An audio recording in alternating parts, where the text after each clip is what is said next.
Okay, hi, I just read this book, The Science of Storytelling by Storr, um, which I just found one day whilst browsing, I think it was Waterstones. But if you look at the cover of this book, it's very highly recommended. The best book I've read this year by Hannah Fry. A masterpiece, I Am in Awe by Adam Rutherford. The best book on the craft of storytelling I've ever read by Matt Haig. Brilliant, accessible and very human. Anyone interested in how the mind works, something something. A stupendous achievement, something something, because it's covered over there. But this is a fantastic book.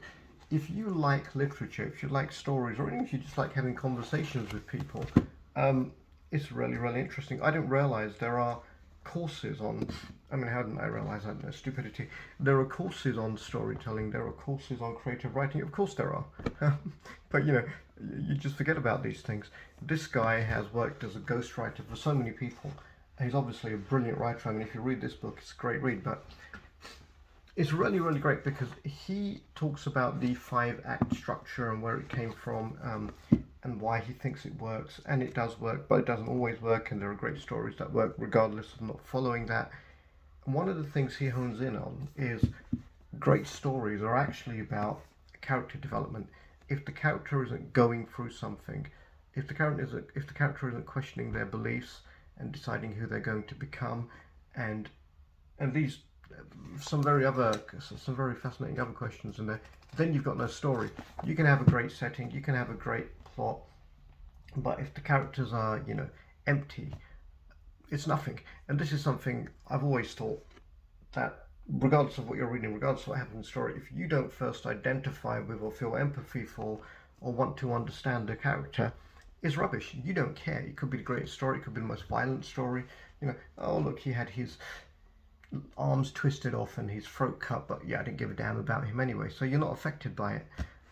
There's actually a section in here where there's a bunch of questions to ask about who your character is, who your protagonist is, and once you've answered those, then you've got a story, then you've got a protagonist, then you've got a character. And it's a great way of just looking at how to develop stories, how to develop characters. I loved it. I'll read it again because it's one of these things that you can learn from. It's not just entertaining, it's not just information, you can actually learn from it. He talks about why 50 Shades of Grey was so popular. 125 million copies or something it sold, and made the writer extremely wealthy extremely quickly. He also talks about The Remains of the Day by Kazuo Ishiguro, because that's about a protagonist questioning their beliefs and struggling with those beliefs and realizing that they don't actually work in the reality he's in, and trying to change those. Kazuo Ishiguro and E.L. James, who wrote those books, Remains of the Day and 50 Shades of Grey, they were both at the same university. Anyway, that's an aside. But there's actually been an analysis done of The Da Vinci Code by Dan Brown, which was another huge seller, and 50 Shades of Grey, obviously another huge seller. And what you find is that, according to this book, what you find is that it's about the development of two characters and the relationship between them, and it goes like this: question, answer, question, answer. So this kind of tension and resolution at predictable, well, in retrospect, predictable intervals, and that's what keeps people reading, because you don't want to know. Cliffhangers are very helpful. So, in children's books, one of the other books I reviewed recently, The 1,000-Year-Old Boy, every chapter ends with a bit of a cliffhanger, and you think, oh look, there's another cliffhanger. Oh, it's almost cheesy storytelling, but it keeps you reading, so it works, right? There's so much more in this book, and there are other books suggested on storytelling and story writing, which I think I might get and read all of them. Really good. I mean, I'm a bit tired this morning, so I may seem a little bit subdued, but this is a great book. It's interesting to read if you like writing, or you like just fiction or stories generally. If you like talking to people because you want to be able to communicate, telling stories is a great way to communicate. Read the book.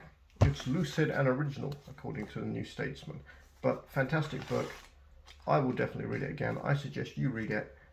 Entertaining, informative, and gives you a lot of good ideas. Lots to think about. If that's the kind of thing you think about. Let me read you the chapter titles, because that will give you a bit of an idea of what's in the book. So, chapter 1, Creating a World.